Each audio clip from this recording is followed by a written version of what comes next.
Nityananda. Jaya Jaya Shri Chaitanya Jaya Nityananda. Jaya Dvaita Chandra Jaya Gaura Bhakta Vrinda. Jaya Dvaita Chandra Jaya Gaura Bhakta Vrinda. Jaya Jaya Sri Chaitanya Jaya Nityananda. Jaya Jaya Shri Chaitanya Jaya Nityananda. Jaya Dvaita Chandra Jaya Gaura Bhakta Vrinda. Jaya Dvaita Chandra Jaya Gaura Bhakta Vrinda. Jaya Jaya Sri Chaitanya Jaya Nityananda. Jaya Jaya Shri Chaitanya Jaya Nityananda. Jaya Dvaita Chandra Jaya Gaura Bhakta Vrinda. Jaya Dvaita Chandra Jaya Gaura Bhakta Vrinda.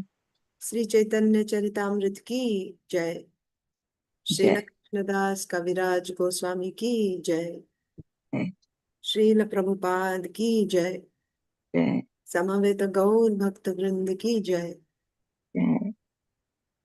Jai Om Vishnupad Paramhamsa Parivrajakacarya Ashnai Om Ajnanatimirandasya Jnananjana Salakaya Chakshurunmilitam Yena Tasmai Sri Gurave Namaha Sri Chaitanya Manobhishtam Sthapitam Yena Bhutale Swayam Rupaha Kada Mahyam Dadati Swapadantikam Namo Om Vishnupadaya Krishna Preshthaya Bhutale Srimate Bhakti Vedanta Swaminiti Namine Namaste Saraswate Deve Gauravani Pracharine Nirvishesha Shunyavadi Paschatya Deshatarine Jai Sri Krishna Chaitanya Prabhu Nityananda Sri Advaita Gadadhar Srivasadi Gaur Bhakta Vrinda Hare Krishna Krishna Krishna Hare Hare Hare Rama Rama Rama Hare Hare Hare Krishna, dear devotees. I welcome you to today's Sri Chaitanya Charitamrita session. Today is June 5th, 2026. We are reading from Sri Chaitanya Charitamrita, Madhya Lila, chapter 10, the Lord's return to Jagannath Purī. So we are reading how one by one the devotees are coming and joining Sri Chaitanya Mahaprabhu in Jagannath Purī. We saw how Paramananda Puri arrived. Then we saw that the next day Swarup Damodar Goswami arrived. And we have been reading about Swarup Damodar Goswami in the past couple of sessions. So yesterday we saw that Swarup Damodar Goswami in his previous ashram was known as Puruṣottama Ācārya, and he was a resident of Navadvip, and also he was in the shelter of Lord Chaitanya. He was at the lotus feet of Lord Chaitanya Mahaprabhu when he was in Navadvip. When Sri Chaitanya Mahaprabhu took sannyas, Puruṣottama Ācārya became like a madman in separation from the Lord. So he also went to Varanasi to accept sannyas. So as per the system of the Advaita Sampradaya or Shankara Sampradaya, one is not given sannyas immediately. Rather, first is given initiation into naiṣṭhika-brahmacārī. So he got initiated as a brahmachari and received the name Damodar SVARUPA. SVARUPA, the title SVARUPA, shows that he is a brahmachari. And after taking sannyas, he would become either tirtha or ashrama. That would be the title after accepting sannyas. So he accepted brahmachari, and then he also accepted sannyas. When he went there, his guru's name, who gave him this diksha, his guru's name was Chaitanyananda. So at the time of giving diksha, his guru instructed him that you should study and teach Vedanta to all the people. Study and teach Vedanta to all the people. So in yesterday's session, we discussed Vedanta, right? What is Vedanta and how we are also studying. Vaishnavas are also, because this sannyas was from Advaita school, but Vaishnavas are also studying Vedanta, and how we are studying Vedanta through Srimad Bhagavatam, because Srimad Bhagavatam is the natural commentary of the Vedanta Sutras by the same author. Vyasadeva, who has given us Vedanta Sutras, he himself has given us Srimad Bhagavatam. So that was discussed yesterday. So Swarup Damodar Goswami was instructed by his guru to study Vedanta and to teach Vedanta. What was the consciousness and what was the consciousness of Swarup Damodar Goswami? He was a supremely renounced person. And also, he was a supremely learned person. Parama Virakta and Parama Pandita. Parama Virakta and Parama Pandita. We also discussed yesterday how these qualities of Vairagya and Jnana, renunciation and knowledge, they come as automatic byproducts of bhakti.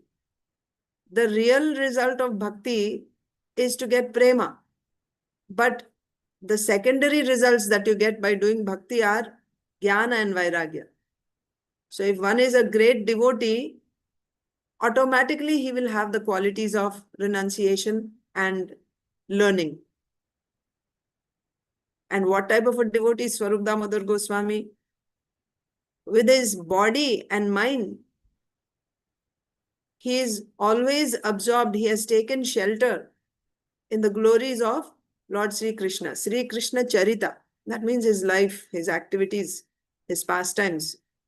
He's always absorbed through his body and mind. He is always in the shelter of Śrī Kṛṣṇa Charita, of the Supreme Personality of Godhead, Lord Śrī Kṛṣṇa, and his glories. He's always absorbed in that. So that's where we stopped yesterday. And today we have to begin with the next verse.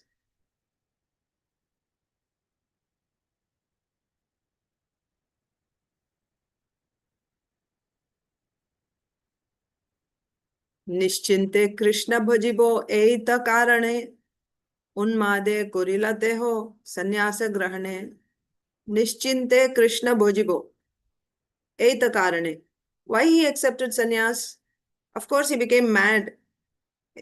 After Mahaprabhu took sannyas, he became mad, like a madman. Mad means, he was completely... you see, he was in the shelter of Sri Chaitanya Mahaprabhu, who was Nimai at the time. And now Nimai was gone. And he became like a madman. And why he decided to take sannyas? Niścinte Krishna bhajibo. I want to serve Lord Krishna, render devotional service without any distractions, without any worries. Chinta means what? Chinta means worries, isn't it? Concerns, worries in your mind. If you are in household, you'll have so many concerns. I have to pay my bills, or my house is not paid off, or my child is, has some disease and I have to get that treated. My son he's not settled in life yet, or my daughter needs to be married, isn't it? These things will be going on. Or what about the education of my children? So many things will be going on. So, Grihastha ashram, the nature of this ashram is, we will be, having so many chintas, right? Chinta means, that's just in that ashram, these things are there. Of course, like we were reading in Bhagavad Gita yesterday, Arjun had asked, what are the symptoms of one who has transcended the three modes? So there the symptom is said, even in the presence of the results or the effects of the modes. What is the effect of the mode of goodness? Happiness and knowledge. What is the effect of the mode of passion? Great longing and hankering and working intensely to fulfill those desires. This is mode of passion, effects of the mode of passion. What are the effects of the mode of ignorance? Laziness, indolence, right? And madness, not knowing what to do, not doing anything, no action. So these are the effects of the modes. What is the condition of one who has transcended the three modes? One who is beyond these three modes. His condition is, it is not that the modes are not there anymore. The modes are still there. You'll be, so you're in the Grihastha ashram, and in the Grihastha ashram, there are different occupations for different varnas.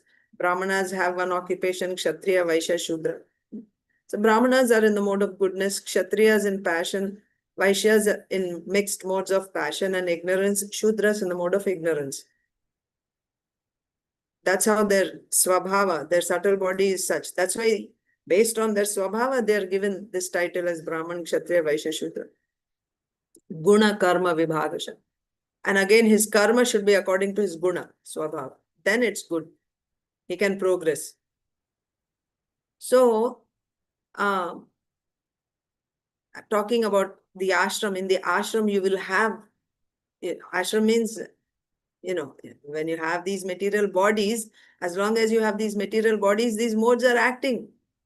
Because the material energy is made of these three modes. You have a material body, so these modes will act. Unless your body is completely transcendentalized. That's a different thing. But even then, the thing is, the point is, when one has transcended the modes, when his body is transcendentalized, in the case of bhakti, or in the jnana yoga, he became a jivan mukta, liberated while still in this body. What are the symptoms of such a person? It's not that these modes are not there. These modes are there, and their effects are also there. However, the person does not hate. Out of the modes of passion and ignorance, when you get pain, you don't hate them. Nor do you hanker for the effects of the mode of goodness. Oh, it gives me happiness. I'm hankering for that happiness. That will not be there. There won't be that hatred towards the results of modes, nor is there hankering for the results of modes. Hatred for the difficulties and longing for the good, for happiness. That won't be there. So, if one is in Grihastha ashram, these things will be there. Different kinds of troubles will be there. But for a person who has transcended, that chinta will not be there. Oh, I have to do this. He'll do everything. That is also said in those verses. 14th, Bhagavad Gita, 14th chapter, from text 22 onwards, 22 to 26. Lord Krishna is answering 3 questions of Arjuna about a person who has transcended the 3 modes. What are his symptoms? What is his behavior? And how can one actually transcend these 3 modes? From 22 to 26, Lord Krishna is answering. So, what is his behavior? First, we saw what are the symptoms. He is not affected. But what is his behavior? He sees himself as different from all these things. The pains, pleasures, activities that are being done, I am not doing. Prakriti is doing everything. Karya, karana, karta. They are interacting and these things are happening. Karya, karana, karta are Prakriti. I am not the doer. So this is his state of consciousness. In the case of a jnani, and in the case of bhakta, he sees himself as a servant of the Lord, not as a husband, wife, father, daughter, son, no. He sees himself only 24/7. I'm a servant of the Lord. So what will a servant do? He'll do direct devotional service. So Shravanam, Kirtanam, Vishnu Smaranam. So being absorbed in that, he's completely unaffected by these things.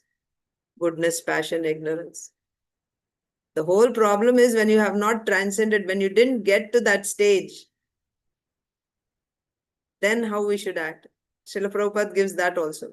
You have to transfer your consciousness. Your consciousness is now in, Grihastha ashram, I have to do this and I have to do that. I have to earn money, by the way. That's the most important thing.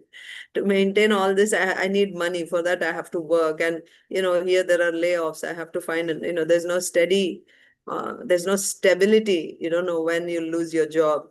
So many things. These concerns are there, isn't it? Chinta. So what does Srila Prabhupada say in the purport? So for the 26th verse, purport, 1426, he says, simply you have to transfer your consciousness from these activities of the modes. All these are activities of the modes. You transfer your consciousness from the activities of the modes to Krishna activities. That's all. Chinta, you'll become free from chinta for activities. But is it easy? No. So we see in the case of Kardama Muni. Kardama Muni was such a great yogi. For 10,000 years, he did tapasya, and he worshipped the Lord, and he did Ashtanga yoga. By that, he pleased the Lord so much. And by pleasing the Lord, he actually got darshan of the Supreme Lord. He got darshan of the Supreme Lord. And then, of course, he did that tapasya to get a wife. He got a wife and he entered into Grihastha ashram. But what did he do after he got the daughters and again after the Lord appeared? Now I'm going to leave home. I'm going to take sannyas. Why? What is the purpose of taking sannyas? The purpose of taking sannyas is Ashtayama bhajan. Ashtayama. Huh? There are 8 yamas in 24 hours. That means one yama is 3 hours. So for 8 yamas, I want to do bhajan. That means 24/7, I want to do bhajan. You cannot do that in Grihastha ashram. The Lord is right in front of you. Kapil Bhagwan has appeared as your son. So there it is said, different reasons are given. But one of the reasons is that in Grihastha ashram, it is difficult. Family, husband, children, and then the children grow up, grandchildren. There's no end to this. This goes on and on and on and on. So therefore, don't be stuck in the Grihastha ashram. Come out of that. Of course, we discussed this before also. For ladies, we cannot leave home. We have to stay at home. But through your consciousness, through your mind, just become detached from all this. Don't be attached to those. It's as if you're not with them anymore. Always be absorbed in Shravanam Kirtanam of the glories of Krishna. This is the way to transcend the modes. Krishna is explaining in Bhagavad Gita, and Srila Prabhupada is giving us in practical terms how to do. Transfer your consciousness from the activities of the modes. That means all the activities in this world. Family, occupation, and society, community, national, international, whatever. These are all activities of the modes. You want to transcend this. What should you do? Transfer your consciousness from these activities to the activities of Krishna. To do that also, you need Shraddha. You can have, of course, you can endeavor. When you endeavor, certainly you get help. You're able to, by the Lord's mercy, you'll be able to do that, no doubt, if you endeavor. But that endeavor also, you'll be pulled towards that. So for that, we need Dridha Shraddha. Dridha Shraddha, how you will get? By hearing the Lord's glories again and again. So again, that is a struggle. You have to hear more and more. You have to hear in the association of devotees. You have to hear from pure devotees who have that type of faith. You have to hear from them about the glories of Krishna. And then let not your mind be absorbed in the activities of the modes. Let your mind be absorbed in the activities of Krishna. Hear about Krishna Katha. Hear Krishna Katha. Hear Bhagavad Gita, Bhagavatam, Chaitanya Charitamrita. By this, what happens? You will transcend the 3 modes. That's the path Srila Prabhupada has given. So we are discussing here that Srila Swarup Damodar Goswami, niścinte Krishna bhajibo, eita kāraṇe, unmāde karila, teṅha, sannyāsa grahaṇe. He accepted sannyas. What is the purpose? Without any worries, without any, cares, I want to do only Krishna bhajan. I'm not able to do that type of Krishna bhajan in being in the grihastha ashram. But if you accept sannyas, then you don't have any other occupation. You don't have to worry about anything else. Your only thing is you can do only Krishna bhajan 24 hours. Thinking like this, unmāde korilo teho sannyasa grahaṇe. Unmād means again like madness, or you can say ecstasy. What type of madness? Madness also you have two types. One is madness in this world is, you lose your... Why people become mad? You have some great distress in life, some shock, materially, and people can become mad. But they can also become mad because of great ecstasy. That is good madness. That is good madness, transcendental madness. So, unmāde, in ecstasy, korilo teho sannyasa grahaṇe. Why Swarup Damodar Goswami accepted sannyas? To do Krishna bhajan without any disturbance, without any deviation. So that's why I gave you the example of KARDAMA Muni. KARDAMA Muni had the Lord as his son in front of him. Right after, as soon as Kapil Bhagavan was born, he left home to do 24-hour bhajan. He's setting an example to grihasthas. Don't remain in grihastha ashram until the end of your life. Come out of it. Shastra says, once you reach the age of 50, now you have to leave grihastha ashram. How do ladies leave grihastha ashram? With your... Don't be involved in family matters anymore. Whatever you do externally, little bit. But your absorption should be Krishna consciousness all the time. And for men, physically, they can leave. They should leave physically. And what should they do? Vanaprastha. That means you go to the forest. And nowadays, where will you go to the forest? So then, you can go and join in the temple. And if that is also not happening, even if you stay in home, be detached from all other activities, family and, weddings and this responsibility, that responsibility. Life should be planned in such a way. In Vedic society, life is planned like this. By the time you're 40 plus, all your responsibilities are done. You can see that in case of your grandparents, maybe in case of your parents also. Marriages are done early, and the advantage of a Vedic system is the son is naturally trained in the occupation of the father. The surname tells you the occupation, because whatever the father is doing, the son will be trained in the same. Not necessarily, but generally, it is like that. When samskaras are followed nicely, properly, then people who have the same type of nature, they take birth. Not necessarily all the time. There are exceptions.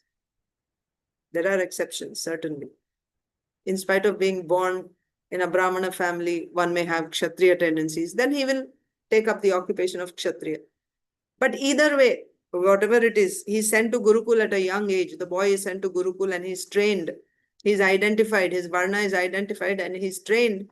By the time he's 20, then, even before that actually, we see in the case of Abhimanyu, he was 16 years old and he was already married and his wife was pregnant. Abhimanyu was 16. And what kind of a warrior he was. Not that, oh, this is child marriage, he married early. What kind of child? Look at the training and, what kind of a Kshatriya he was. So, by that time, training is also done. At an early age, you're sent to Gurukul. By the time you're 15, 16, imagine all those years, you're trained specifically according to your nature. You don't waste time. For 10 years, everybody is studying. Why 10? For about 15. Until you're 15, everyone is studying same subjects, regardless of what your nature is. Isn't it? First grade to 10th grade. Why waste so many years? Why study all that garbage, which you're not even going to use? If it is just about teaching you discipline, using discipline, you can teach them. That's why the first step is identifying. When the child goes to kindergarten, That's when the child should be identified. What is the nature of this child? Is this a Kshatriya, Vaishya, Shudra? Of course, for boys. This is for boys. For girls, also there is training. Where you have girls' schools, the training should be how to be chaste, how to be faithful, and how to worship the deities, how to cook, how to maintain the house nicely, all these things, how to be, how to receive guests, all these things, how to honor sadhus when they come. These things are training to girls. So this type of training, for girls, there is no identifying them as Brahmana, Kshatriya, Vaishya, Shudra. That is not there. For them, for all girls, same type of training is given.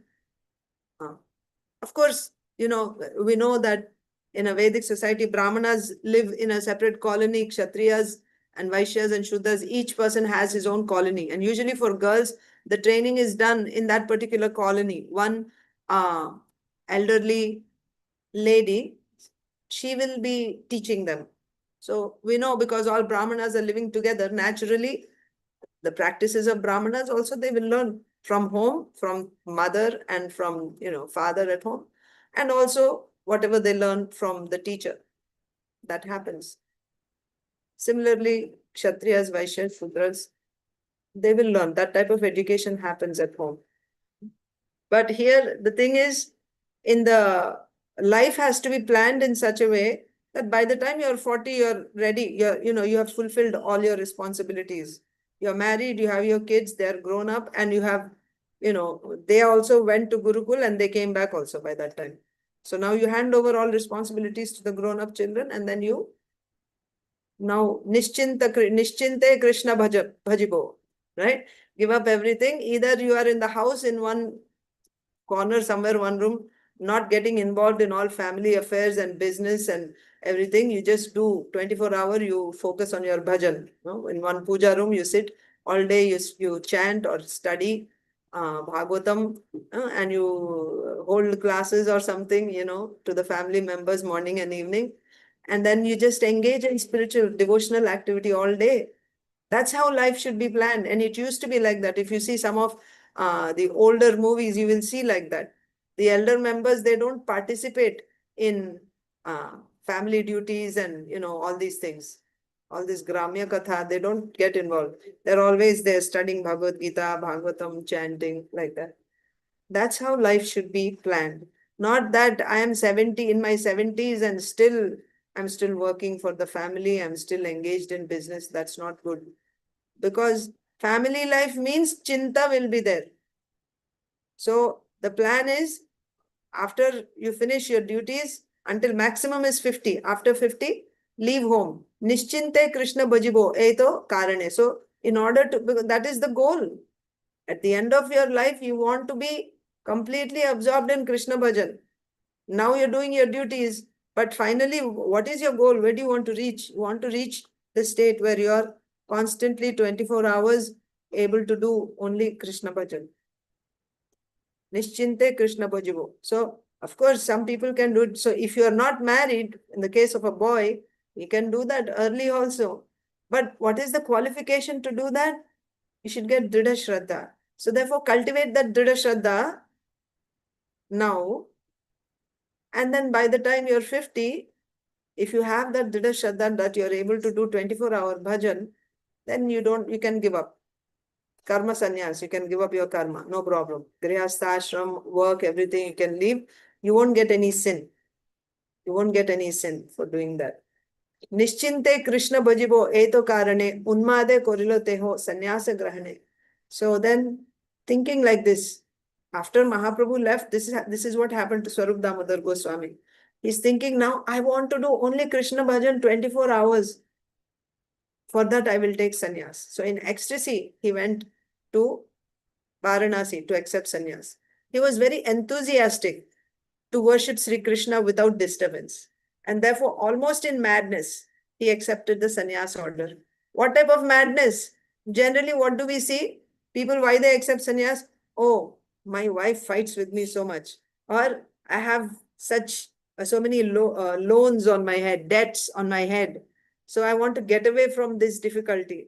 So let me just take sannyas so I don't have to. Like people nowadays, what do? They just drink, I think, to get away or get intoxicated so that you don't remember all the troubles of life. This is mode of ignorance. So those in the mode of goodness may think that, oh, so many troubles, let me just take sannyas. But that is not the right purpose for which one takes sannyas. That's not how you should take sannyas. That's not even in goodness, actually. That's mode of passion. Or taking sannyas to get away from the miseries of the world. That's not the right attitude. The right attitude of taking sannyas is for spiritual advancement. I want to transcend the modes. I want to achieve the supreme, right? Attain the absolute truth. For that, people take sannyas. So here, Srila Swarup Damodar Goswami, in his previous ashram, he was Puruṣottama Ācārya. Puruṣottama Ācārya is thinking that I want to be able to do bhajan 24 hours. For that, I'm going to accept sannyas. And what was his mood? He was very enthusiastic, almost mad. I want to take sannyas so that I can do. This is what is needed. Utsaha. Utsahat, niṣṭhayat, dhairyat, tattat karma pravartanat. Utsaha, enthusiasm, great enthusiasm for what? For sadhana. And also what we read in Bhagavatam, first one is parishram. For you to experience the Lord, what do you need? First, you have to do parishram in sadhana. For you to do parishram, hard work in sadhana bhakti, you need utsaha, enthusiasm to do that. That's when you will be able to do hard work. You should be enthusiastic. Then you're able to keep, you can push on 24 hours every day, all your life. That type of enthusiasm you should have. Utsahat, niṣṭhayat, fully confident. Dhairyat, patience. Even if you don't see results, you'll still keep pushing on. All this is possible when you have Dhrida Shraddha. So we should cultivate Dhrida Shraddha by hearing the glories of the Lord from pure devotees again and again and again and again and again. By hearing that, you will also get that confidence. You will also get that enthusiasm. You will get that type of patience to push on. So Swarup Damodar Goswami had this enthusiasm. I want to do 24-hour bhajan. For that, sannyas is very good. I will take sannyas. So he was almost mad with enthusiasm for doing bhajan 24 hours. And what is the result from that pastime? What did we see? When you work that hard, you attract Krishna's kripa, his mercy. And by Krishna's mercy, now he reveals himself to you and he gets controlled by you. Sannyasa karila śikhā-sūtra-tyāga-rūpa yoga-paṭṭa nānilo nāma haila svarūpa. So again, when you accept sannyasa karila śikhā-sūtra-tyāga-rūpa. So what is the normal? Okay, we'll just read. Upon accepting sannyas, Puruṣottama Ācārya followed the regulative principles by giving up his tuft of hair, shikha. So when you take sannyas in the Advaita school, one shaves his sikha also. One shaves his shikha. So by giving up his tuft of hair and sacred thread. So if you're a dvija, twice born, now for you to accept sannyas, you have to be twice born. Brahmanas can accept sannyas. Actually, only Brahmanas can accept sannyas. You have 4 ashramas: Brahmacari, Grihastha, Vanaprastha and sannyas. I'll come from backwards. So sannyas can be accepted only by Brahmanas. Kshatriyas cannot accept sannyas. That's why in Bhagavatam, when you read about the kings, they go up to Vanaprastha. All the kings. You don't see that after Vanaprastha, now they are taking sannyas. No.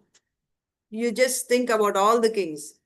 They just go to the forest and they're meditating there in the forest and then they get their perfection from that. Vanaprastha, that's all. Kshatriyas don't take sannyas. Brahmanas accept sannyas. Of course, in Bhagavatam, we read about Kshatriyas, right? All Kshatriyas we read. So, yes. Kshatriyas don't take sannyas. They come up to Vanaprastha. That means in a Kshatriya's life, there is Brahmachari, Grihastha and Vanaprastha. That's all. Brahmana's life, Brahmachari, Grihastha, Vanaprastha and Sannyas. And also you can bypass the Grihastha ashram and Vanaprastha ashram. From Brahmachari, you can directly go to Sannyas also. That's also there. Like Swarup Damodar Goswami. He accepted Brahmacharya, and from Brahmacharya he went to Sannyas. That's there. But for Brahmanas, you have Brahmachari, and if you want to take Grihastha ashram, Grihastha, then to come out of Grihastha, then Vanaprastha. From Vanaprastha, you take Sannyas. Brahmanas. Whereas Kshatriyas, Brahmachari, Grihastha, Vanaprastha. That's all. From Vanaprastha, direct perfection. For Vaishyas, Brahmachari, yes, Vaishyas are also Dvija. Brahmachari, Grihastha. No Vanaprastha also. They remain in Grihastha. Brahmacharya and Grihastha. This is Vaishyas. No Vanaprastha for them. How about Shudras? Shudras don't have even Brahmacharya. Only Grihastha. Shudras have only one ashram, Grihastha ashram. Like this. So when we say sannyas, that means it is essential that the person should be a Brahmana. Only Brahmanas can accept sannyas. So here we are seeing, when one is accepting sannyas, upon accepting sannyas, Puruṣottama Ācārya followed the regulative principles. So what are the regulative principles of accepting sannyas? You have to give up your shikha and also your sacred thread. Brahmana, all three. Dvija means Brahmana, Kshatriya, Vaishya. All three are Dvija. Dvija, twice born. Dvija means twice born. So when you are twice born, what is the second birth? You get Upanayana. Upanayana ceremony. Sacred thread is given by the spiritual master. So all Brahmana, Kshatriya, Vaishya, all three have sacred thread. But Brahmanas, when they accept sannyas, they have to give up that sacred thread also. So Puruṣottama Ācārya, he shaved his shikha and he gave up his sacred thread. And what else happens? You accept saffron cloth. That's also there. Yoga-paṭṭa means saffron dress that you wear. Saffron cloth is accepted. Puruṣottama Ācārya did not accept saffron-colored dress. He gave up his shikha and he also gave up his sacred thread while accepting sannyas, but he didn't wear saffron-colored dress. Na-nilo means he didn't accept. Nāma, haila, svarūpa. Therefore, because he didn't accept the saffron dress, he kept his brahmachari name. Now you may get another question. If he is given brahmachari initiation, brahmachari means what do we think? Immediately we think saffron, isn't it? Brahmachari, when you call someone a brahmachari, then he is a saffron. But it's not like that. Actually, brahmacharis are two types. One is called UPAKURVANA brahmachari and the other one is called naiṣṭhika-brahmacārī. Both are brahmacharis, both are celibates. Strict celibacy is a condition for brahmachari. But it's not that all celibate brahmacharis wear saffron. No. You can wear white if you are UPAKURVANA brahmachari. And you have to wear saffron if you are a naiṣṭhika-brahmacārī. This is the thing. So naiṣṭhika-brahmacārī means what? He takes a vow. Naiṣṭhika-brahmacārī takes a vow that lifelong I will remain a celibate. I will never get married. I have nothing to do with women. He takes this vow while in his guru's ashram as a brahmachari. So that boy who goes to the Gurukula, during the period of his study in Gurukula, he makes up his mind that I will remain a celibate all my life. And I will remain. And if you're a celibate and if you're wearing saffron, if you're a celibate, where will you live? You'll live in the Guru's ashram. So I'm not going to go back to my house to visit my parents and stay in my house. No. He will take up a vow that I will stay in my Guru's ashram all my life. I will remain a brahmachari all my life. Of course, at some point he will accept sannyas. He can.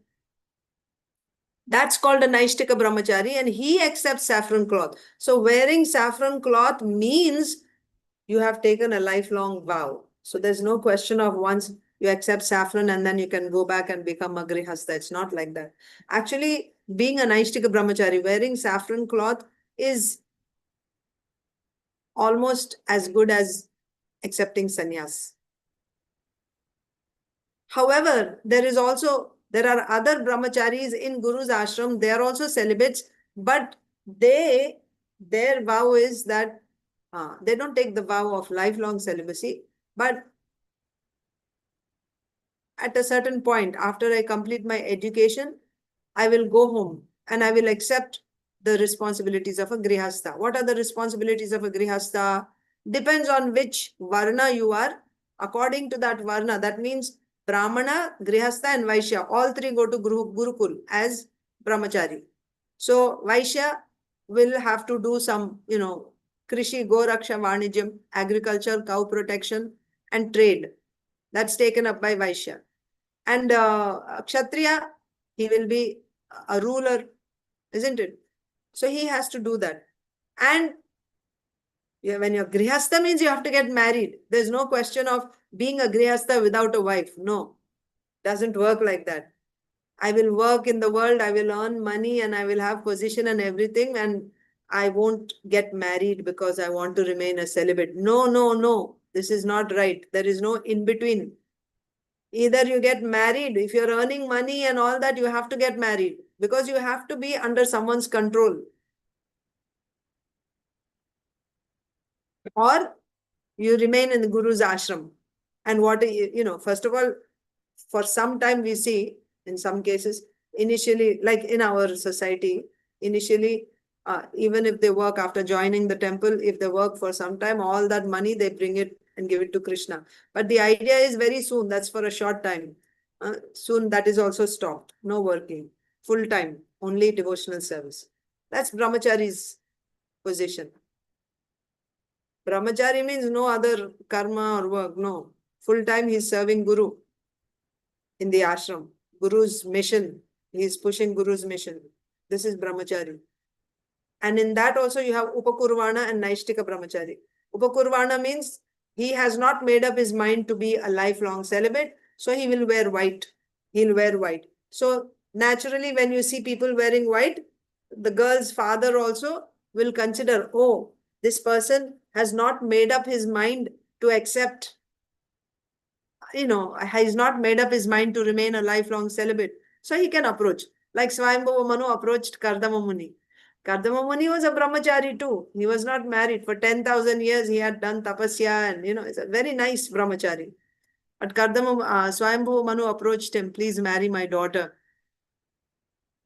Can he do that to a saffron brahmachari? No, he cannot. He should not. He should not do that because saffron brahmachari means he's made up his mind. You cannot approach a saffron brahmachari to, But if he's thinking that I would like to get married, then he should not have worn saffron. That's why some gurus don't give saffron so easily. They watch the person for several years. And when they're convinced that, yes, this person can maintain the vows of celibacy all his life, then only they give saffron. So accepting saffron is not a small thing. It's a big thing. Right? It's a lifelong commitment. That should be remembered. It's not a cheap thing. Accepting saffron, naiṣṭhika-brahmacārya, is a lifelong commitment. But you can be a brahmachari wearing white in the Guru's ashram and be a celibate, and you're not sure yet. Then, if you want to, maybe you might get married in future. You have not made up your mind. Wear white. And then the girl's father also will approach. Great chances are there that father will come and approach that I have a girl, would you like to marry? Because you're wearing white. And that's allowed. No problem with that. He can either accept or reject. That's there. So Puruṣottama Ācārya wants to leave home and take sannyas so that he can do 24-hour devotional service. Upon accepting sannyas, Puruṣottama Ācārya followed the regulative principles by giving up his tuft of hair and sacred thread, but he did not accept the saffron-colored dress. So you should not think he didn't accept saffron-colored dress because this is sannyas now. Okay, this is not brahmacharya. Shaving shikha and giving up saffron thread means sannyas. There's no question of entering grihastha ashram or anything. But still, he did not accept saffron-colored dress. What was the reason? Also, he did not accept a sannyasi title neither he accepted the saffron cloth nor the sannyasi title, but he actually renounced all his karma. And why he renounced? For the sake of 24 bhajan. We'll read Srila Prabhupada's purport. Why? Actually, it's 4:30. We'll read purport tomorrow because Mangalarti. So thank you all so much. We'll continue with the purport tomorrow. Sri Chaitanya Charitamrita ki jai. Śrīla Krishnadas Kaviraj Goswami ki jai. Srila Prabhupada ki jai. समस्त गौर भक्त वृंद की जय। वांछा कल्पतरुभ्यश्च कृपा सिंधुभ्य एव च पतितानां पावनेभ्यो वैष्णवेभ्यो नमः। हरे कृष्ण। Thank you.